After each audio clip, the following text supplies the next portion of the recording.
Welcome to JK Tells a Story, where real-life dramas unfold. Sit back and enjoy today's tale.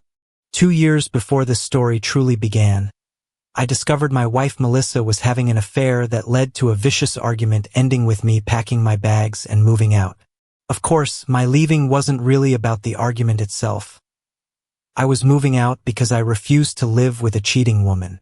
Our marriage was over the moment she let another man into her life. I checked into a modest motel near my construction office on the outskirts of Austin. The place was a bit run down, but it would serve its purpose until I found something more permanent. I hauled my 2 hastily packed suitcases into the cramped room and walked to a nearby neighborhood bar, determined to drown my sorrows without risking a DWI charge. The establishment I chose was nearly empty. It was a Tuesday night in early fall, when most sensible people were home with their families. 2 couples occupied corner tables, speaking in hushed tones, and one weathered man sat at the bar nursing a Lone Star beer. I found a booth along the far wall, away from everyone else. I wasn't in the mood for conversation or sympathy. The tired-looking waitress approached my table with the weary expression of someone who'd seen too many broken men seek solace in whiskey. I ordered a shot of Jack Daniels and a beer chaser. By the time I finished my second round, I'd had enough time to think clearly. I realized I could either sit around wallowing in self-pity or do what I normally did when faced with a crisis: meet this problem head-on. I was a spec builder, constructing upscale homes during what was shaping up to be the height of the housing boom in Austin. The city was growing rapidly, with tech companies and young professionals flooding in, creating unprecedented demand for quality housing. I typically had 2 or 3 houses in various stages of construction at any given time, and when building problems arose, I'd learned that addressing them immediately saved both time and money. With renewed resolve, I returned to the motel for what turned out to be a restless night. The next morning, I went straight to the bank and transferred all funds from our joint accounts into an account bearing only my name. It was a protective measure I should have taken the moment I discovered her infidelity. Next, I canceled all our shared credit cards, keeping only the 2 in my name and the business accounts I'd established for my construction company. My final stop that day was the law office of Benjamin Williams. Ben was both a friend and my attorney, though he specialized in real estate law. Fortunately, his wife Caroline was also a lawyer and his partner handling family law matters. After they both expressed their condolences about my situation, we sat down to discuss the harsh realities of Texas divorce law.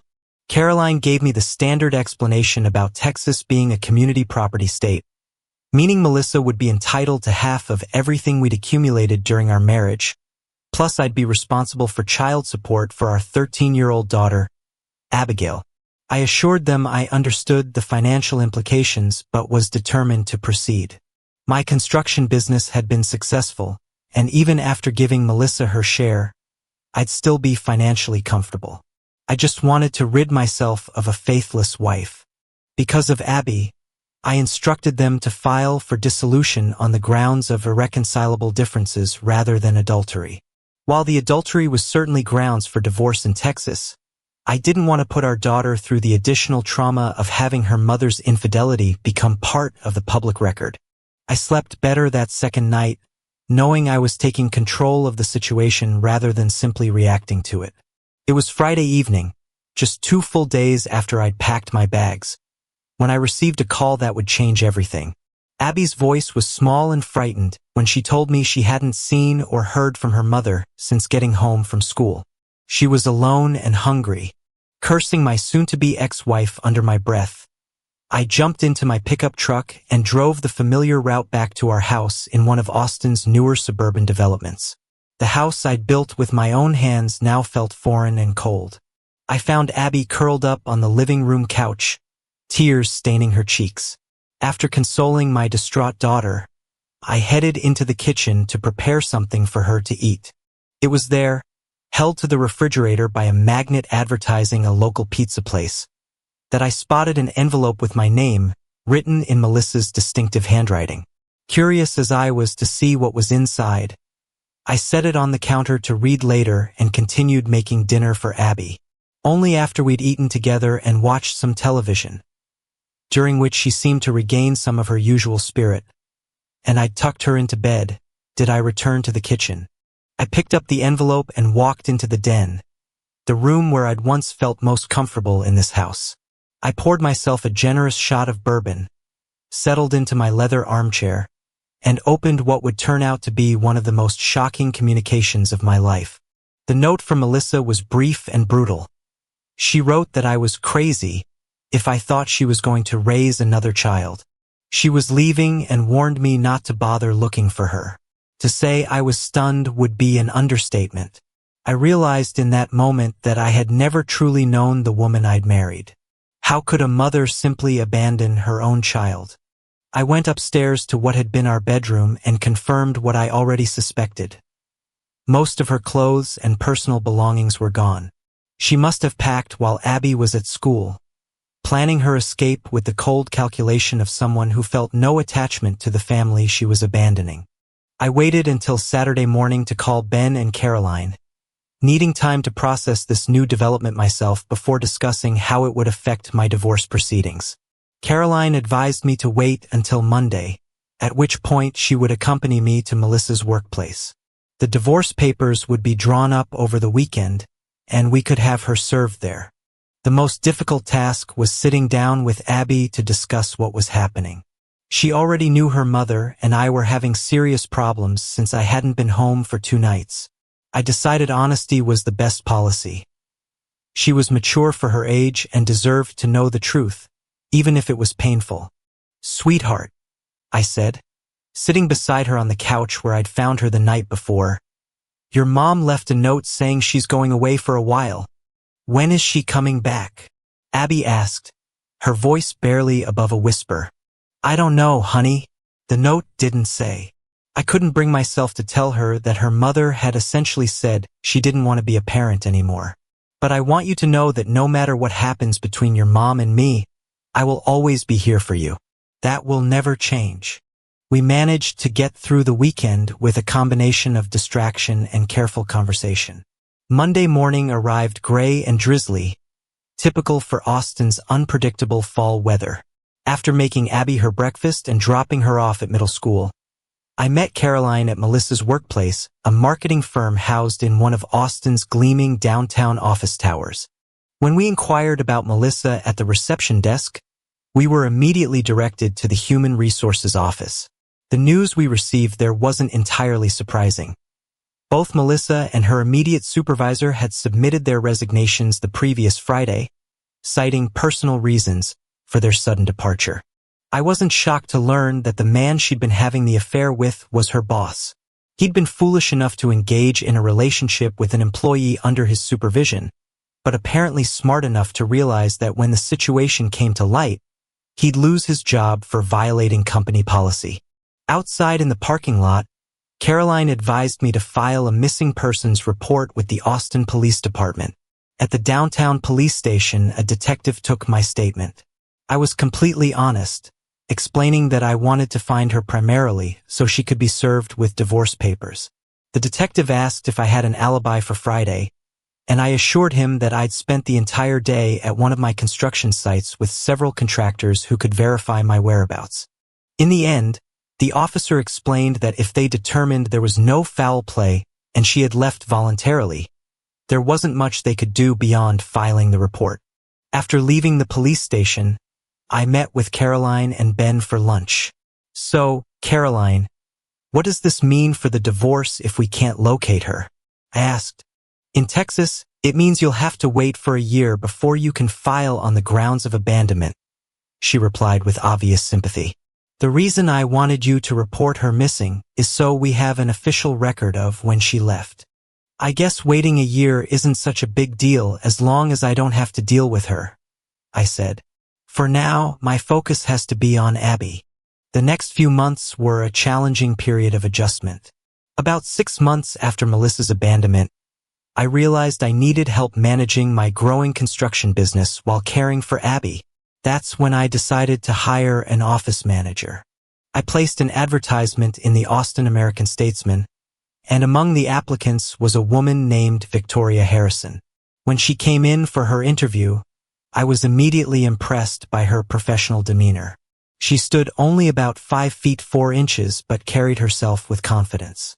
She had lovely brown eyes and a warm smile that put people at ease. I judged her to be in her early 30s, and she was clearly well-maintained and professional in her blue business suit. The interview went well, and I was impressed by her qualifications. She'd worked for her father, who owned a construction company, and was well-versed in the business side of construction. When I asked why she no longer worked for him, she explained that her husband had been transferred to Austin with the military, so they'd had to relocate. I also learned that she had a daughter the same age as Abby, and now that her daughter was settled in school, Victoria wanted to return to the workforce. We reached an agreement on wages, and I had my new office manager. Don't get the wrong idea, nothing inappropriate ever happened between us. That was because I was still married and took my vows seriously, and even if I hadn't been married, she was. I have a firm rule about never getting involved with another man's woman. For her part, it was obvious she loved her husband very much and wasn't the type of woman to mess around. I let Victoria know about what was going on with my marriage situation. When I told her about the nightmares that Abby was having, she immediately suggested that I should put her in therapy. I quickly realized she was right, and together we found a therapist willing to work with us. I chose Dr. Amanda Walters, a woman therapist, because I believed it would put Abby more at ease. Abby had always been extremely shy around men she didn't know. I met with Dr. Walters first to explain everything that had happened and why I felt it was necessary for her to see Abby.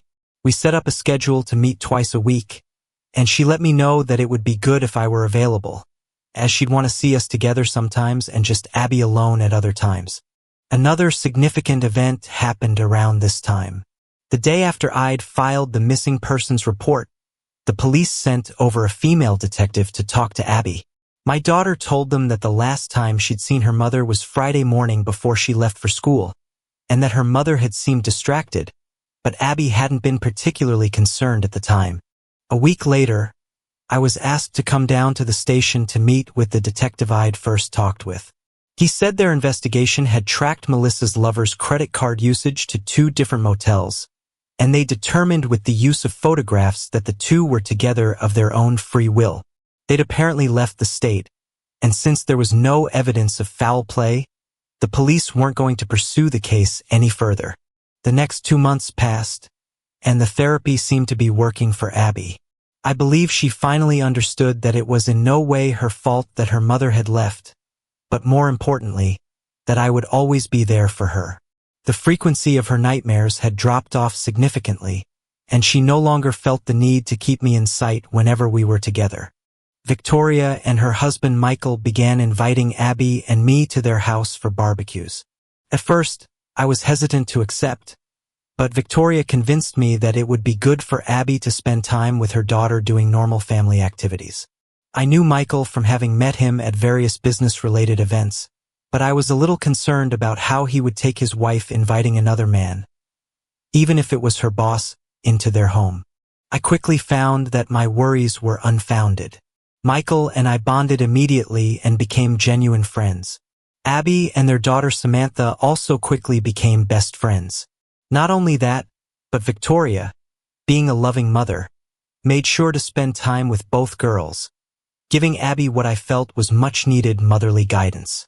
My wife had been gone for 10 weeks with no word when I decided it was time to rid our bedroom of the last vestiges of her former presence. Although she had apparently packed most of her clothes and personal effects, she'd still left stuff behind. I brought up a couple of large garbage bags and started going through her drawers, emptying out her belongings. In the last drawer, which was mostly sweaters, I found a small box tucked into the back. Curious, I opened it up and gasped when I saw what was inside. There was a plastic baggie with at least 1/4 ounce of marijuana in it and a small vial of white powder. Now, I wasn't naive about substances. In my younger days, before I married Abby's mother, I'd done some experimenting myself, but I'd put that aside when I graduated college and got serious about life. I opened the vial and took a tentative sniff, then tasted a small amount on my finger. Cocaine. The only other thing in the box was a CD. I went to my computer and put the disc in to see what was on it. Contained a video file, so I opened it with the movie player. I was surprised to see that it was obviously shot in the basement recreation room of our house. The basement I'd built myself, with exercise equipment on one side and a game room with a pool table, plush couches, and a large screen TV on the other. The scene showed 4 couples sitting or standing around, most with drinks in their hands. 2 of those people were my wife and her boss. I fast-forwarded through the video and saw people passing around joints while others were using the white powder. As I continued watching, the content became increasingly inappropriate.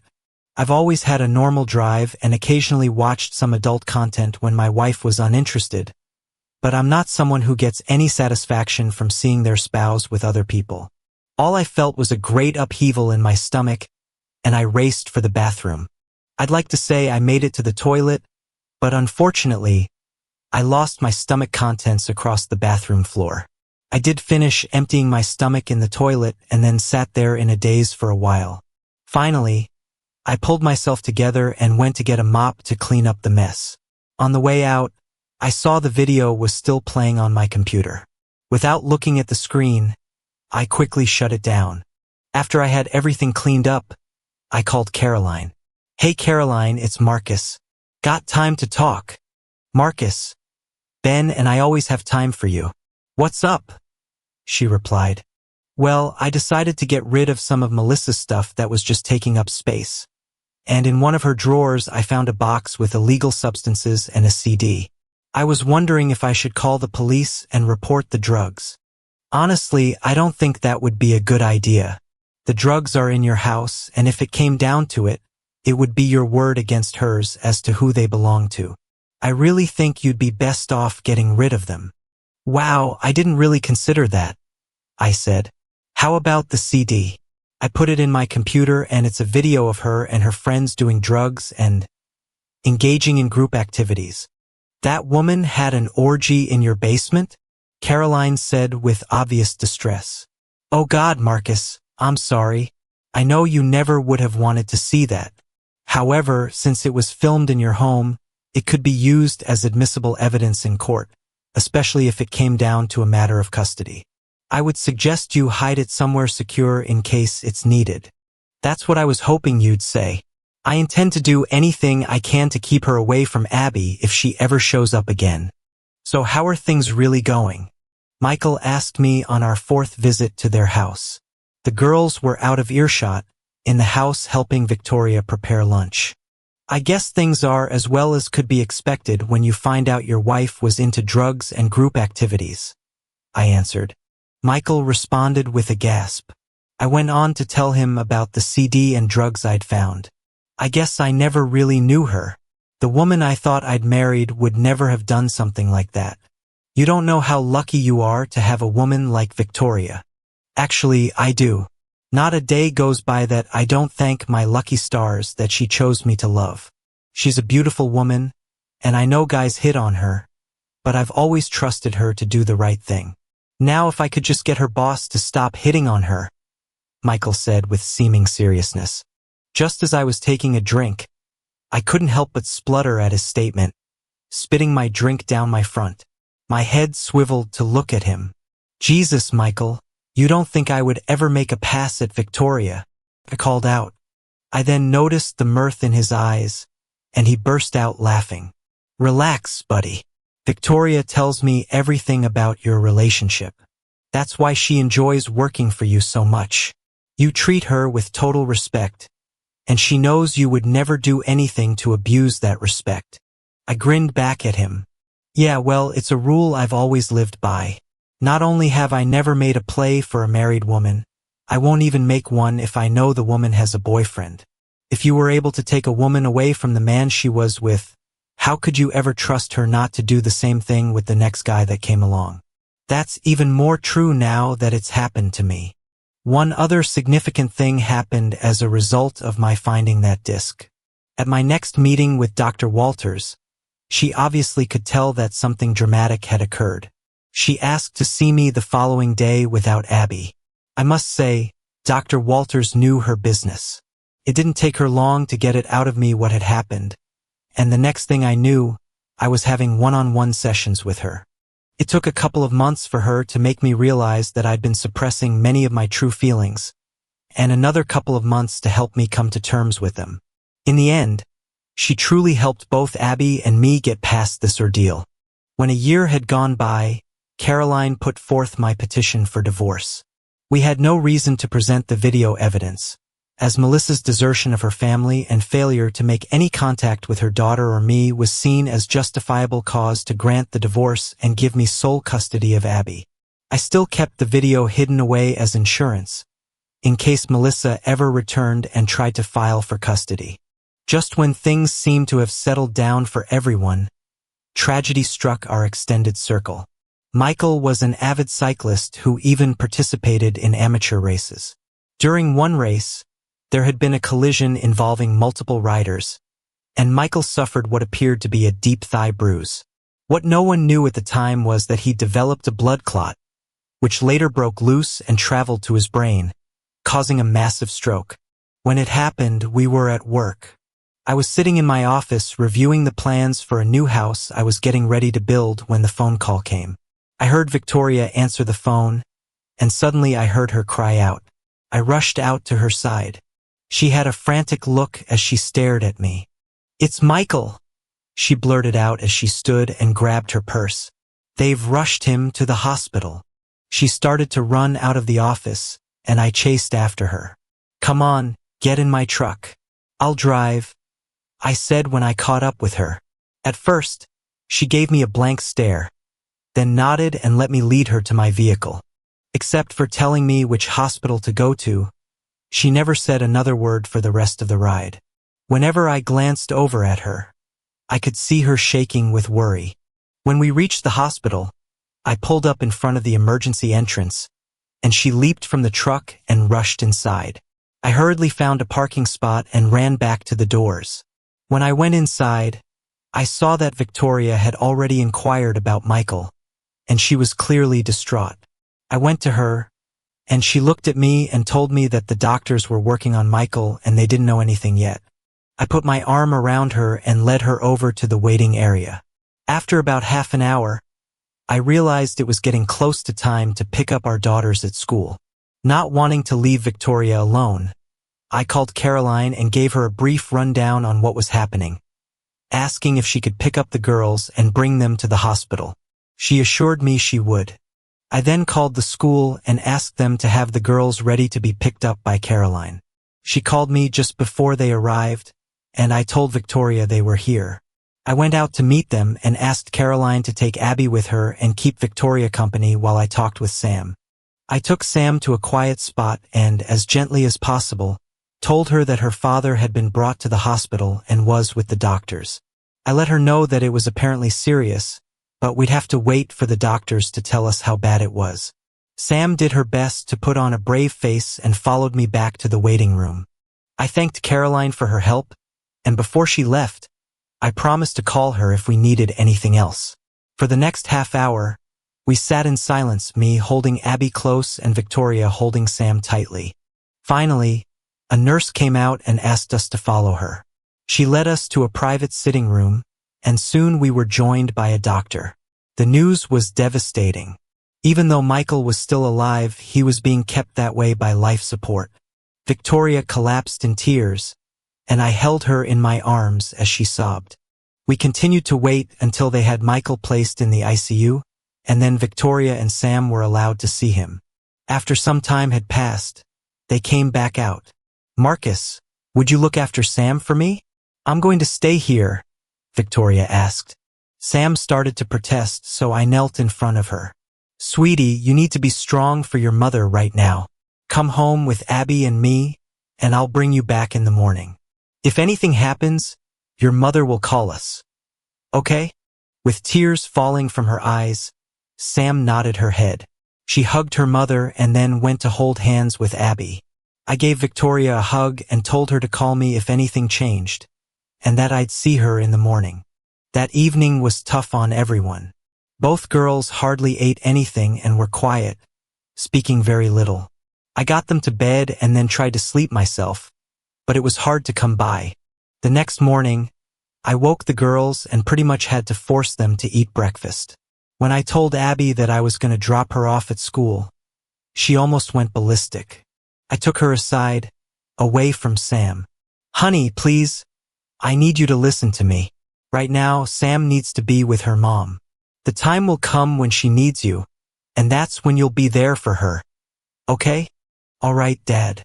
I understand," she said, though I could tell she wasn't happy about it. "That's my girl," I said, giving her a hug.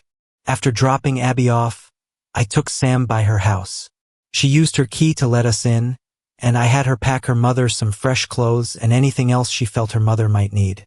When we arrived at Michael's room, we found Victoria asleep in a chair beside his bed. I set down the overnight bag we'd brought, and Sam and I went back out to the waiting room so her mother could sleep. It was another hour and a half before a haggard Victoria came out looking for us. Sam and I hugged her, and then I led her to the cafeteria and bought her some breakfast. It took a bit of prodding to get her to eat, but her lack of appetite was understandable. When she was finished, I went to the desk on the floor and asked if there was somewhere Victoria could shower and change. The nurse was sympathetic and took her to the nurse's locker room. She returned looking somewhat better. The rest of the day was spent with Victoria and Sam taking turns sitting with Michael while I stayed in the waiting area. The doctors came by in the early afternoon and ran another battery of tests. The prognosis was not good. When it was time for school to let out, I went and picked up Abby, and we returned to the hospital. We stayed until late evening, when I again took the girls home. It was 5:30 in the morning when my phone rang. I knew before I even answered.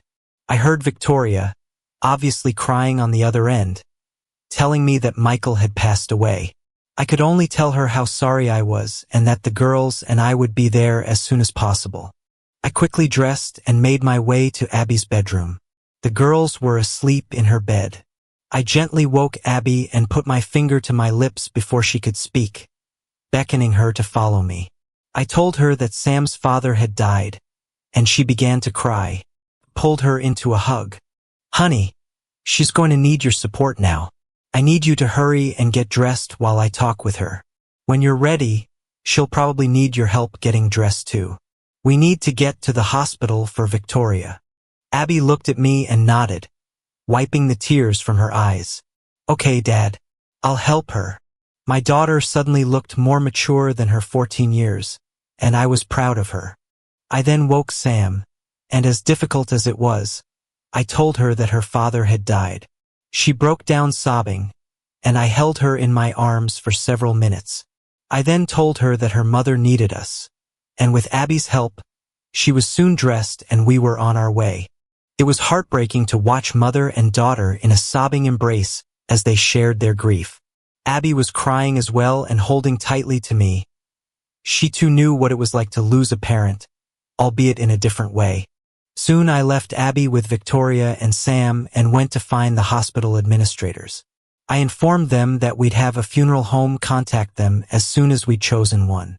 I then gently led Victoria and her daughter out to the car and drove them home. Once there, I settled them into the den and asked Victoria what phone calls needed to be made. She gave me a list of people to call, including her parents and Michael's brother. Like me, Michael's parents had already passed away, and his brother was his only close relative. I also called Ben and Caroline. On my recommendation, Michael and Victoria had chosen to use Caroline as their family lawyer. They dropped everything and came over right away. Caroline stayed with Victoria while I made the phone calls, including arranging with a funeral home to take charge of Michael's remains. The toll of her loss and the lack of sleep finally overcame Victoria, and with Caroline's help, she was put to bed. Afterward, I talked with Caroline. She told me she would handle the estate matters at no charge and that she had a copy of Michael's will. She also let me know that Michael had purchased 2 burial plots at a local cemetery. I thanked Ben and Caroline for coming, and when they left, I set about fixing lunch for the girls. The rest of the day was quiet, with bouts of tears from both Sam and Abby. The emotional toll soon overcame both girls, and as soon as dinner was over, they both went to bed early. Sam didn't want to sleep alone, so once more both girls slept in the same bed. I decided to stay in the guest room, and after I'd locked up for the night, I too felt the drain of energy and went to bed. I was tired enough that I slept through the night. I awoke around 6 a.m. and quickly dressed, but I realized I wasn't the first one up, as I was met by the smell of coffee as I stepped out of the room. I walked to the kitchen where Victoria was sitting at the table. She startled and gasped when I walked in. "Marcus, I didn't realize you were still here." "Well, Sam wanted Abby to stay with her, and I decided to stay in your guest room just in case." I didn't say just in case what, but Victoria knew what I meant. I told her about the arrangements that had been made with the funeral home and that I would pick up her parents at the airport, as they were flying in that day. She thanked me for everything I'd done. When our daughters finally appeared, I told Victoria to remain seated while I made breakfast for everyone. Once I had the kitchen cleaned, it was time to leave for the airport. I arrived early enough to be waiting at arrivals when Victoria's parents came out. I had no trouble recognizing them, as I'd seen their pictures at Victoria's house. "Mr. and Mrs. Thompson, I'm Marcus Blake, Victoria's boss," I said, holding out my hand. "It's nice to meet you. Marcus, please call me Dan, and this is my wife Patricia," Victoria's father said, shaking my hand. "I feel as if I almost know you. Our daughter often speaks of you when we talk. She regards you very highly. The feelings are mutual. I couldn't accomplish what I do without her help. Both she and Michael became dear friends.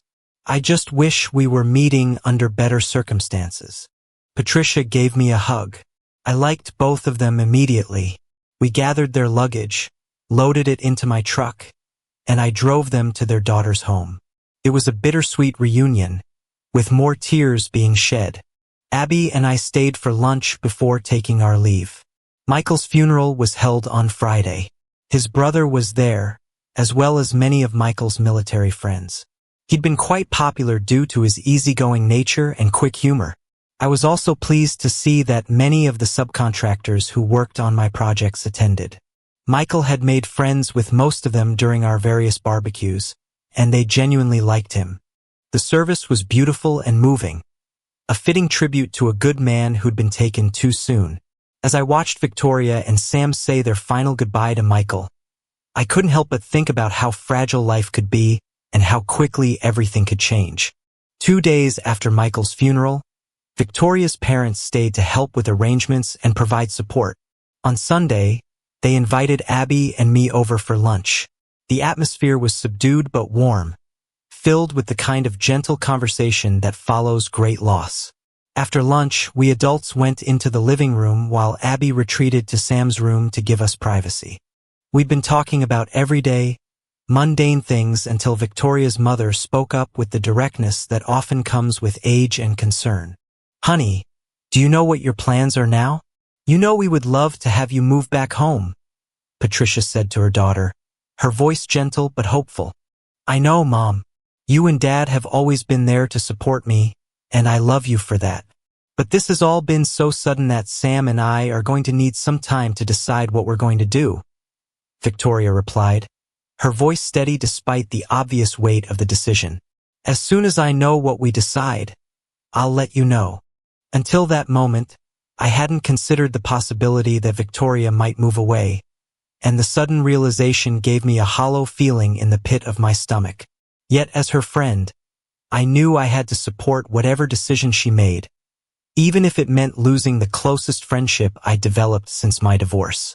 I stayed until a little after 5, and before leaving, I took Victoria aside privately. "I know you need time to mourn and to think about your future. I want you to take all the time you need, don't worry about work. And if you do decide to move back with your parents, I want you to know I'll support your decision completely. You have to do what's best for you and Sam now. In the meantime, if you need anything at all, please call.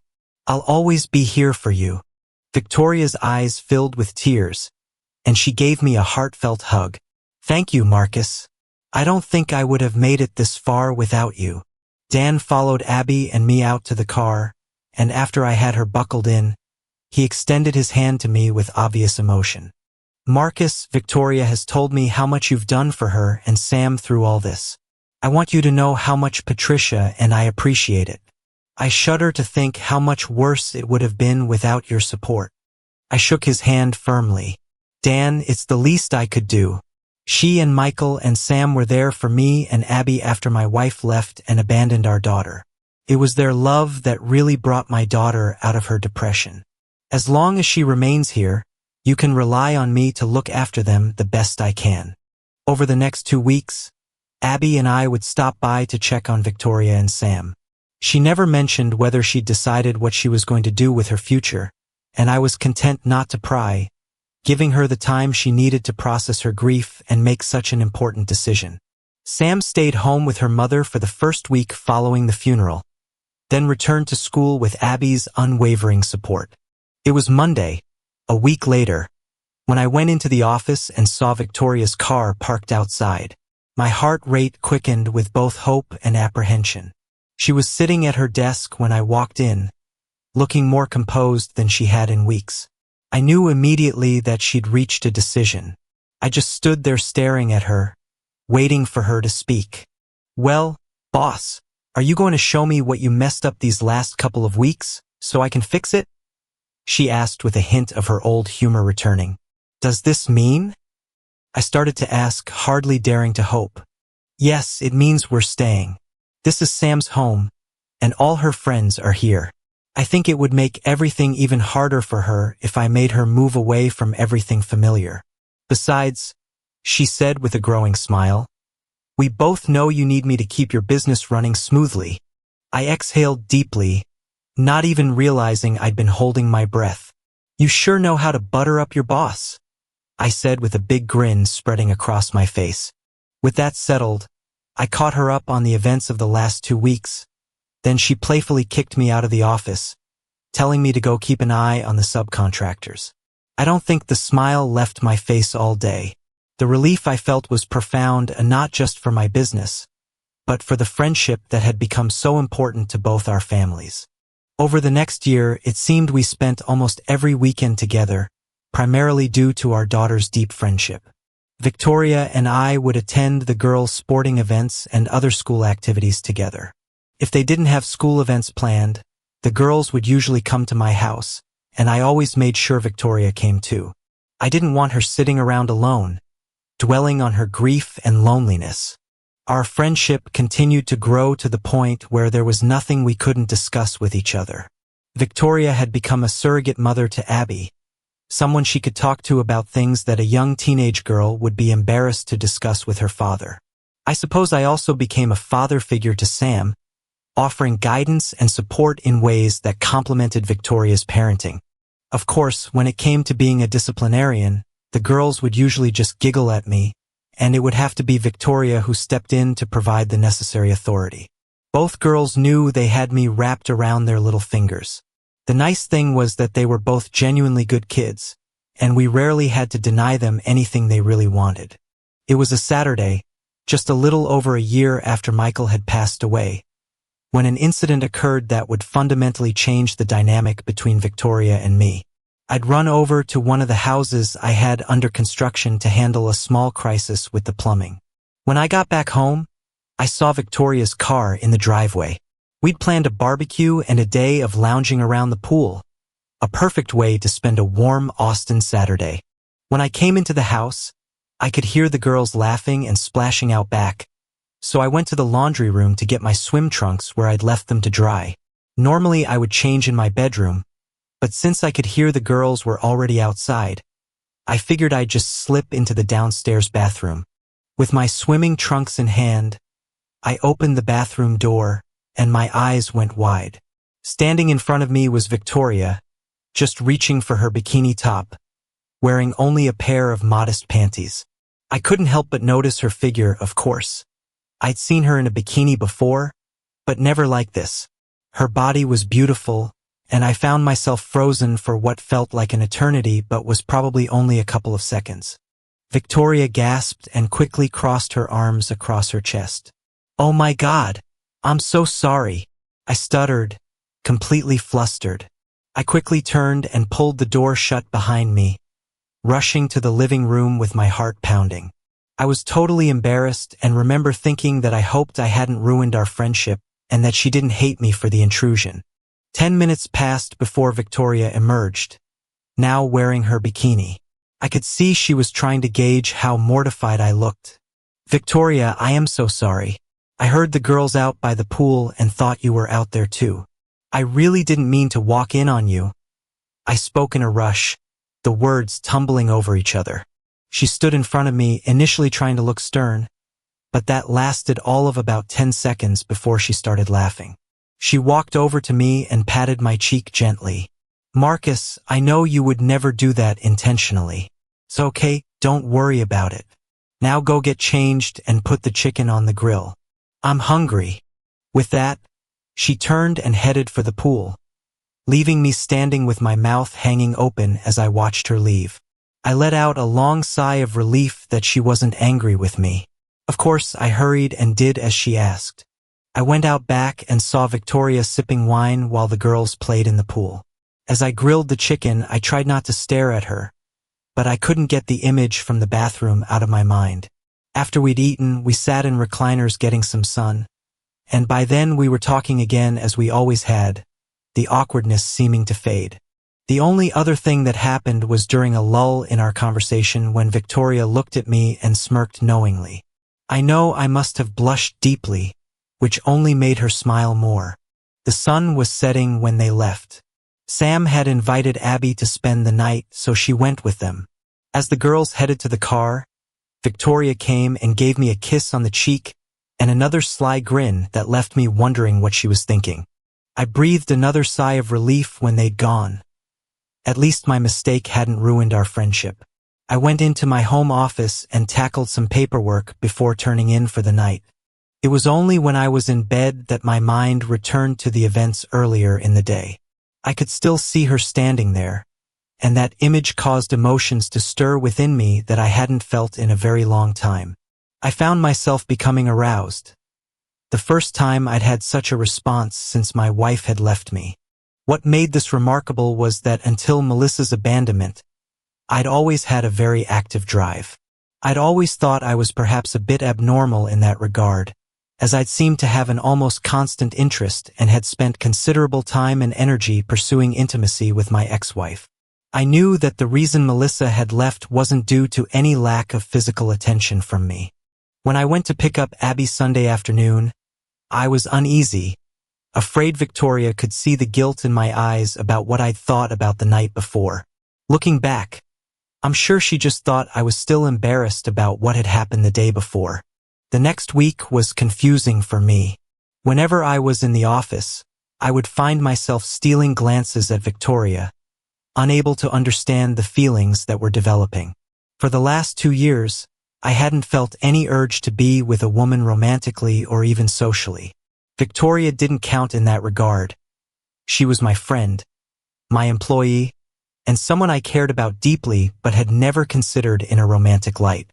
As a result of my confusion, I spent a lot of time at the construction sites, staying away from the office as much as possible while I tried to sort through these unexpected emotions.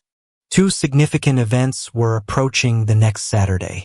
First, Victoria and I were dropping our daughters off at a 2-week sleepaway sports camp for girls, something both Abby and Sam had been eagerly anticipating.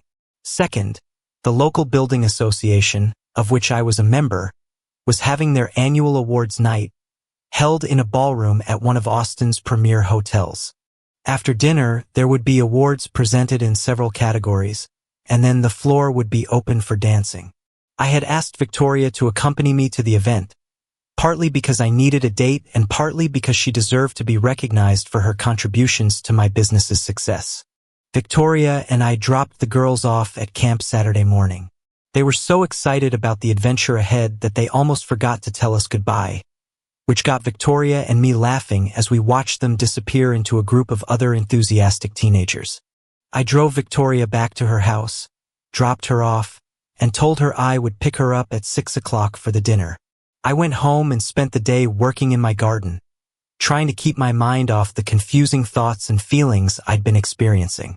Right at 6 o'clock, I knocked on Victoria's door, and my jaw nearly dropped when she opened it. She was dressed in a little black dress that was elegant and sophisticated without being inappropriate. She wore a pearl necklace, black high heels, and black stockings that accentuated her legs perfectly. "God, you look stunning," I managed to stutter out, and this earned me a warm smile. "Why, thank you, kind sir," she replied with obvious pleasure at the compliment.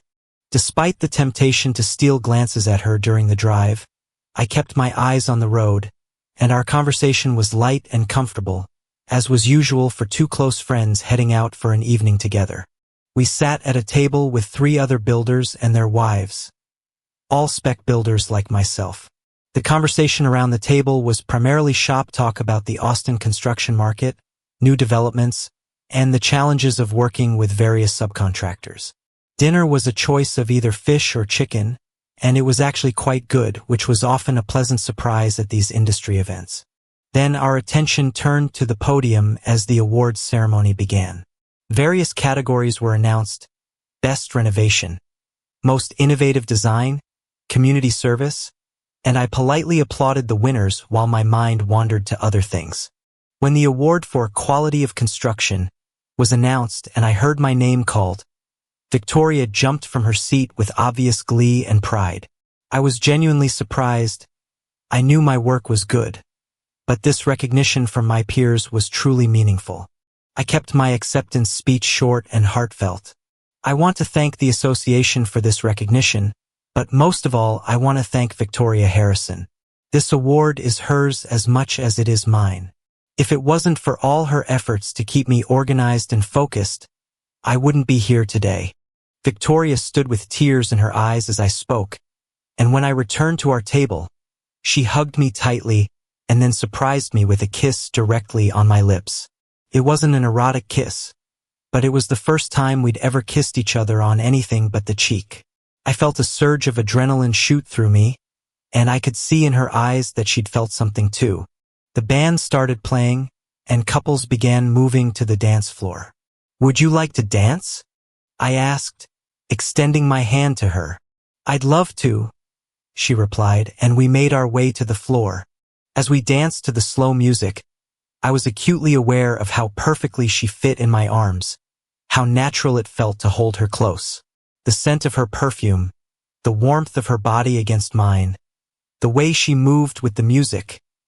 Everything about the moment felt right in a way I hadn't experienced in years. During one particularly slow song, she looked up at me with an expression I couldn't quite read. "Marcus, can I ask you something?" "Of course." "What happened in your bathroom last weekend? Do you think about it?" she asked quietly, her voice barely audible over the music. My face flushed, and I stumbled slightly in our dance. Victoria, I'm sorry if I..." She placed her finger gently against my lips. "That's not what I asked. Do you think about it?" I looked into her eyes, seeing something there that I'd never noticed before, or perhaps had chosen not to see. "Yes," I admitted quietly. "I do." "Good," she whispered, and rested her head against my chest as we continued to dance.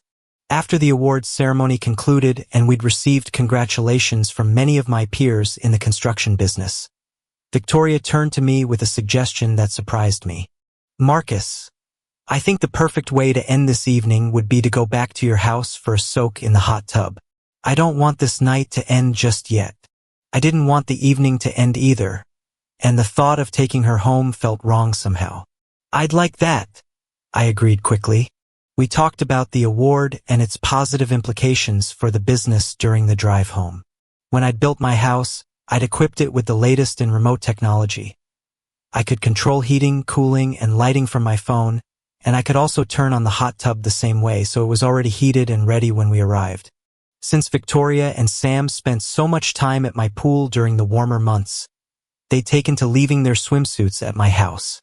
I fetched our suits, and while she went to the guest bathroom to change, I quickly changed into mine in the laundry room. I grabbed a bottle of wine and 2 glasses and headed out to wait for her. I was grateful to already be settled in the tub under the bubbles because the sight of her walking out in her bikini was enough to cause an immediate physical response that I hoped the water would conceal. She slid into the warm water and accepted the glass of wine I offered her. For the first 10 minutes, we didn't speak, just basked in the warm water and the comfortable silence between us. She was the one who broke the silence first. "Marcus, it's been over 2 years since Melissa walked out on you. Have you thought about having a woman in your life again?" I know I blushed at that question and hoped that in the dim lighting she wouldn't notice. I wasn't going to lie to my friend. The truth is that until very recently, I haven't even thought about it. I guess I was pretty scarred by what happened. You said, "until recently."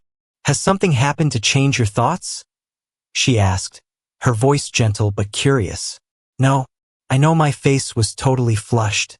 Well, I mumbled, looking at her in the low light. Even in the darkness, I could see a knowing smile on her face.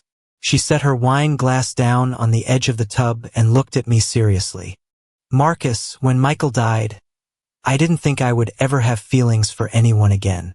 When he was alive, we did talk about what would happen if either one of us passed away, and we both agreed that we would never want the other to spend their life in grief.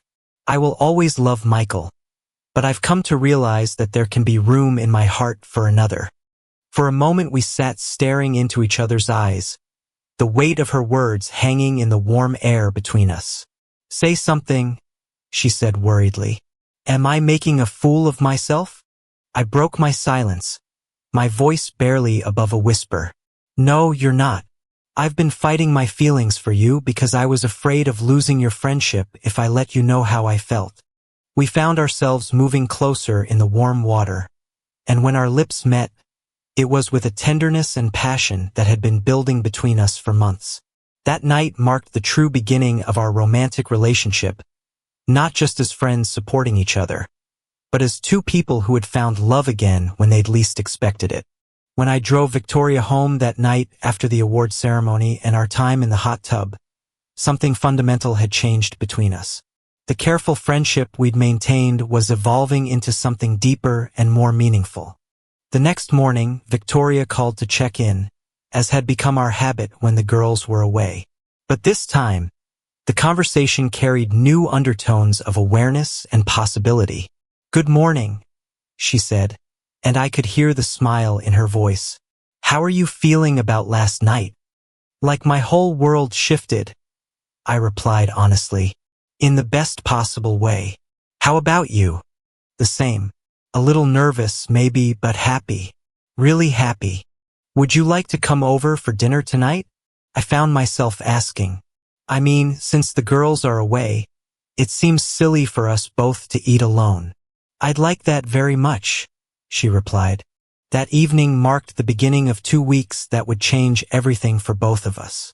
With the girls safely at camp, we found ourselves with the freedom to explore our feelings without worrying about how it might affect our children or complicate our living situations. We had dinner at my house that first night, talking long into the evening about everything and nothing. We shared stories from our past that we'd never told each other, discussed our hopes for our daughters' futures, and slowly began to acknowledge the feelings that had been building between us for months. "I never thought I'd feel this way about anyone again," Victoria admitted one evening as we sat on my back porch, watching the sunset. "After Michael died, I thought that part of my life was over." "Neither did I replied honestly. "After what Melissa did, I thought I was done with relationships entirely. But being with you, it feels different. Feels right." We were careful during those 2 weeks, mindful of our friendship and our daughter's feelings. But we also couldn't deny the growing connection between us. Sometimes Victoria would cook dinner at her house, and I'd bring wine and flowers. Other times, I'd grill at mine, and we'd eat under the stars in my backyard, talking about our dreams and fears. One evening, about a week into the girls' absence, Victoria arrived at my house looking unusually nervous. "I need to tell you something," she said as we sat down with our coffee after dinner. I've been thinking about this constantly, and I need you to understand where I stand. My heart rate quickened, wondering if she was having second thoughts about us. Marcus, what's happening between us? It's not just about me being lonely or you being convenient. I genuinely care about you, more than I ever expected to care about anyone again. But I also need you to know that if we're going to do this, it can't be casual. Sam and I have been through enough loss. If we're going to be together, I need to know that you're serious about building something real. I reached across the table and took her hand. Victoria, there's nothing casual about the way I feel about you. You and Sam have brought something back into my life that I thought I'd lost forever. I'm not interested in dating or playing games.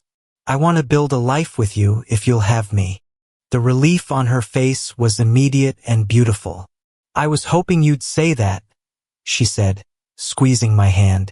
From that night forward, we stopped pretending that what was happening between us was anything other than love. We talked about practical things, how we'd combine our households, what we'd tell the girls, how we'd handle the legal and financial aspects of merging our lives. But we also talked about dreams and hopes, about the kind of family we wanted to create together. By the second week, Victoria was spending most nights at my house. We discovered that we were remarkably compatible in every way that mattered, from our parenting philosophies to our personal values to the simple, intimate details of living together. One morning, as we were having coffee on my back deck, Victoria looked at me with an expression of wonder. "Do you realize," she said, "that in 2 weeks we've gone from being friends to this, to planning a future together? Does that scare you?" I asked. "A little," she admitted, "but not in a bad way. It scares me because it feels too good to be true, because I'm happy in a way I never thought I'd be again." I understood exactly what she meant. The happiness I felt with Victoria was different from anything I'd experienced before, deeper, more grounded, built on mutual respect and genuine friendship rather than just passion or convenience. As the day approached to pick up the girls from camp, we both became increasingly nervous about how they might react to the changes in our relationship. We decided to be honest with them but to take things slowly, letting them adjust to the idea at their own pace. When it came time to pick up Abby and Sam from camp, we were both nervous about how they might react to the subtle changes in our relationship. We'd been careful not to do anything that might upset them, but we also knew that teenage girls were remarkably perceptive about adult relationships. The girls were bubbling with excitement about their camp experiences as we drove them to my house for dinner. They chattered nonstop about new friends they'd made, skills they'd learned, and adventures they'd had. It wasn't until we were finishing dinner that Abby made an observation that caught both Victoria and me off guard.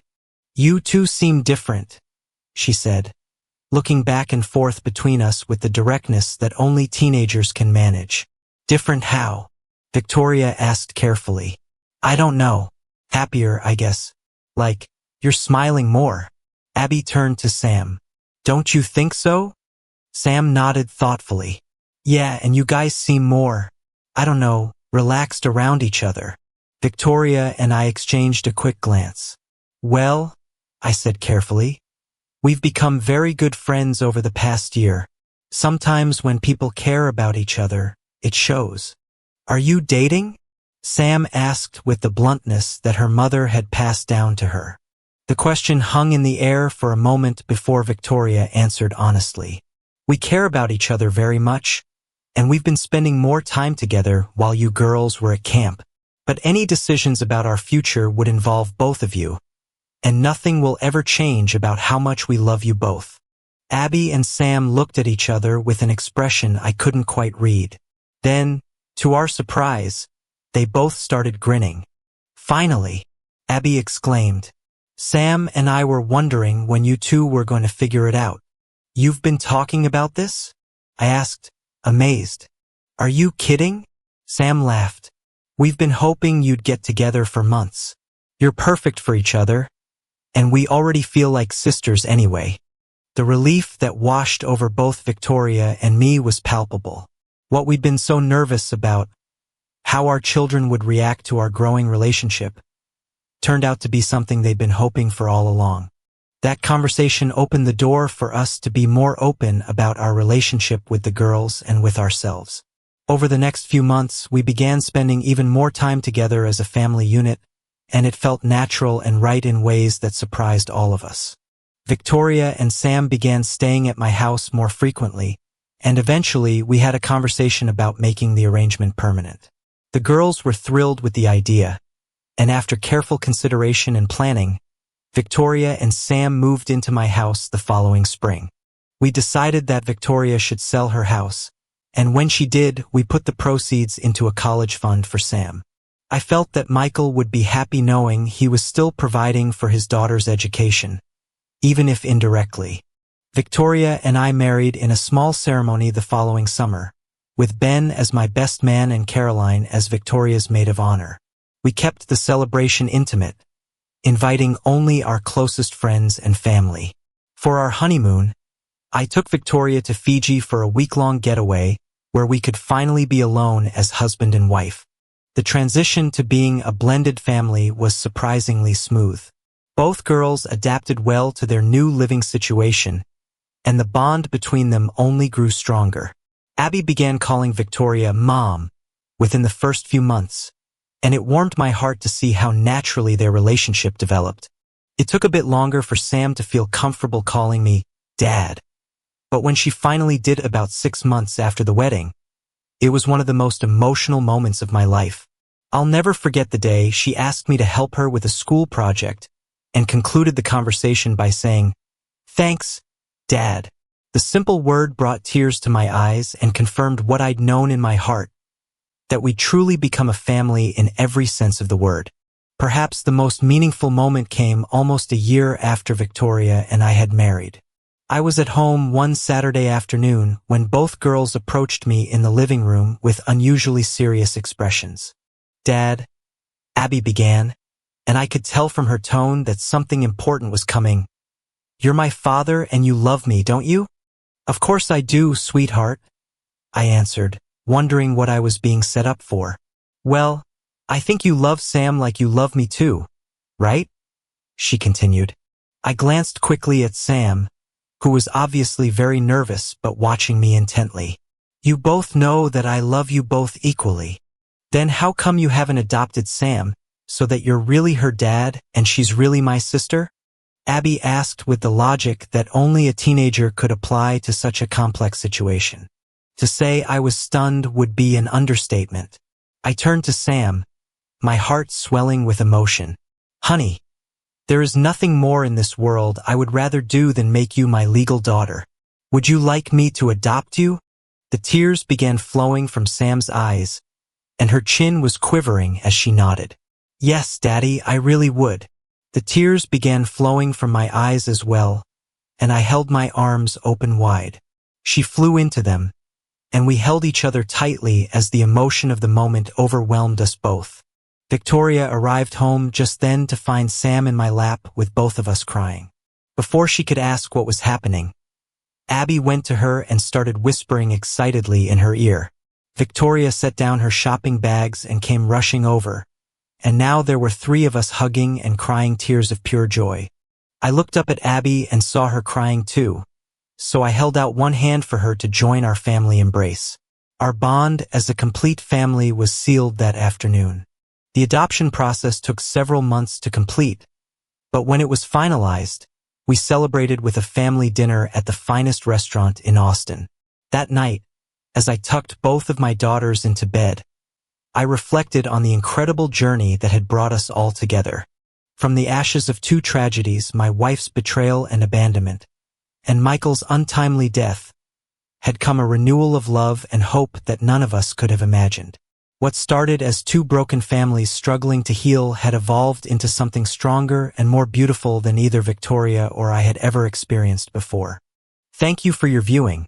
See you next time. If you enjoyed this, subscribe to JK Tells a Story for more tales.